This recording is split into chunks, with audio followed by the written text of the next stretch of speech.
नमस्कार दोस्तों, मैं आज जो आपको किस्सा सुनाने जा रहा हूँ वो आज से 10 साल पहले मेरे साथ घटी है।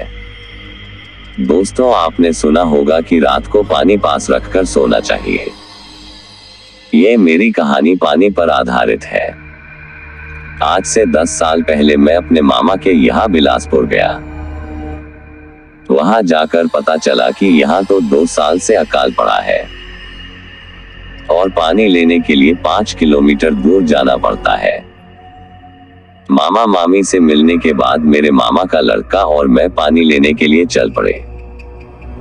रास्ते में पैदल चलते हुए थक गए थे और एक जगह बैठ गए। तब उसने एक किस्सा सुनाया कि पिछले साल पानी की वजह से एक औरत का बच्चा रो रहा था और वो काफी बीमार था, इसलिए वो पानी मांगने हमारे गांव में आई, लेकिन उसको किसी ने पानी नहीं दिया। जब वो वापस लौट रही थी तो रास्ते में उसको ठाकुर के घर पर पानी दिखा, तो उसने बिना पूछे पानी पीने की कोशिश की। जब उसको ठाकुर ने देखा तो वो गुस्से से आग बबूला हो गया और कुदाली लेकर उस औरत की तरफ दौड़ा। उस औरत ने भागने की कोशिश की, लेकिन वो गिर गई। ठाकुर ने बिना आव-ताव देखे कुदाली से उस औरत की हत्या कर दी। उसके एक दिन बाद उस बच्चे की भी बिना पानी के मौत हो गई। कुछ दिनों बाद खबर आई कि उसी कुदाली से ठाकुर को भी किसी ने मार दिया और धीरे धीरे उसके पूरे परिवार को किसी अनजानी ताकत ने मौत के घाट उतार दिया। यह किस्सा सुनने के बाद हम दोनों पानी लेकर वापस गांव की तरफ लौटने लगे। हल्का हल्का अंधेरा हो चुका था।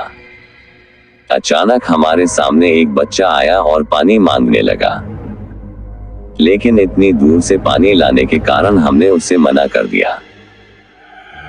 घर पहुंचकर मैंने खाना खाया और पेड़ के नीचे पलंग पर सो गया। अचानक रात को वही बच्चा मेरे सामने आया और पानी मांगने लगा। मैंने ध्यान नहीं दिया और गुस्से से उसे कहा कि चले जाओ, और मेरे सामने एक औरत दिखाई दी। अचानक मैं उठ गया और देखा तो वहां कोई नहीं था। मैंने सोचा कोई सपना आया होगा। फिर रात को 2 बजे के आसपास मैं पेशाब करने के लिए खुले मैदान की तरफ गया और मुझे पानी शब्द सुनाई दिया। मैंने सोचा मामी होगी। फिर मैं वापस पनलन की तरफ लौटा ही था कि अचानक फिर पानी शब्द सुनाई दिया। अब मैं गुस्से से आग बबूला हो गया और कहा, कौन है, सामने आओ, अभी पानी देता हूँ। इतना कहते ही मेरे पीछे किसी के होने का अनुभव हुआ, तो मैंने पीछे मुड़कर देखा तो एक औरत कुदाली लेकर खड़ी थी।